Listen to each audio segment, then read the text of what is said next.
একটা সময়ের পরে বুঝে যাবেন মানুষ আপনাকে ভালোবাসে না, আপনার সুবিধাগুলোকেই ভালোবাসে। সুবিধা শেষ, সম্পর্ক শেষ। চলো আজ দুপুরবেলা কী খাওয়া দাওয়া করছি। মাছ ভাজা করেছি আজকে, আর যে বেতো শাক, তোমরা কে কে চেনো জানি না, বেতো শাক ভাজা, আর ফুলকপি আলু মটরশুঁটি দিয়ে তরকারি। চলো মাছ ভাজাটা খাই, করকরে করে ভেজেছি।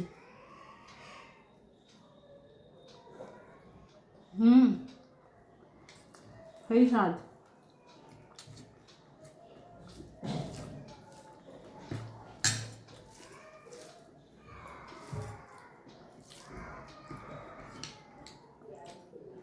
শীতের সময় অনেক রকম শাকসবজি পাওয়া যায়, তার মধ্যে এক নম্বরে বেতো শাক, এরপরে আর পাওয়া যাবে না।